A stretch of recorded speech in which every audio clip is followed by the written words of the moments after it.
So setting a new precedent here on quick turnarounds to a streaming platform. Well, okay, maybe not quite brand new precedent, but it's getting pretty close. What movie was out 3 months ago, already kind of theoretically bombed, I guess, and now here we are on Netflix in 4K HDR, Ghostbusters Frozen Empire. And I want to kind of get through this with lots of spoilers and just kind of stream of conscious this whole thing, not write it down. Liked it better than Afterlife. That movie was trying way too hard to member bury you with, hey, remember the first movie? Over and over, a plot point stolen, and I just felt, why was I not laughing? Why is this going for drama instead? Oh, you couldn't beat the comedy, so you aimed for drama. This felt more like Ghostbusters to me, to be frank with you. Okay, I have no idea why this whole family uprooted from Oklahoma, plus Paul Rudd, to come to New York City. Does it look like New York City all the time?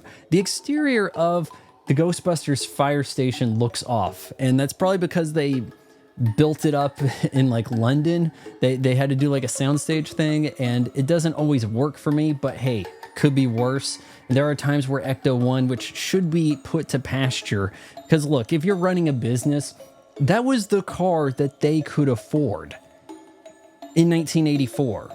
Try driving a 10-ton hearse. I have, and if you give me the keys... Not now, Trevor. Ecto 1 is not a hearse. That is an ambulance. You've got a new threat.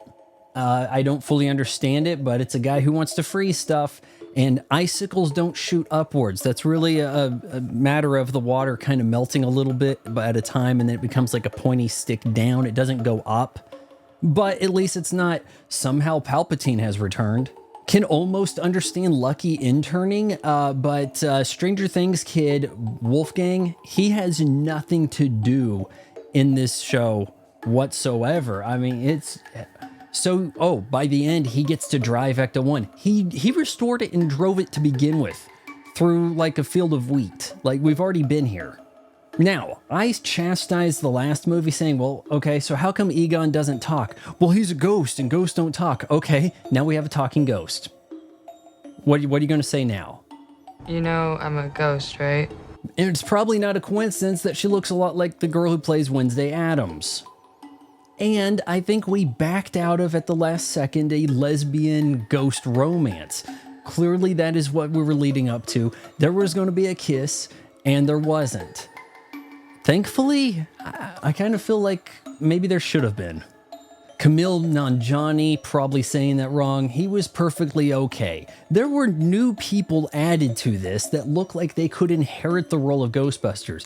You got him as the fire master, and then you even had Patton Oswalt there for, I guess we got to include him in future installments. Otherwise, I don't really see any reason for him being there in the library. But we still have a few member berries. Walter Peck. Someone's got to call him Dickless, right?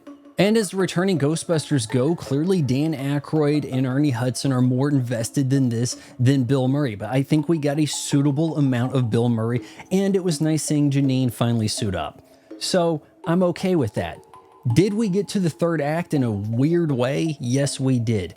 This felt almost like a plot to a season of a streaming series that was then somehow rushed at the last minute. I say that because we start our trailer with everything getting frozen, which is not something that occurs until almost an hour and a half, if not further along in the movie than that. So our audience is here waiting for the Wonder Wheel from the Warriors to get frozen, the beach to get all spiky with ice, and we're wondering, when is this going to kick in?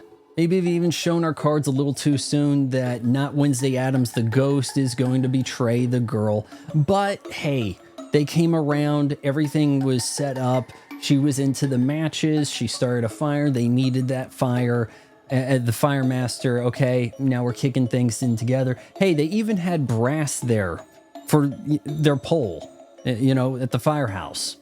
Ghostbusters Frozen Empire was not nearly as dreadful as I think I was being led to believe. I give it 2.5 out of 4 stars. For what?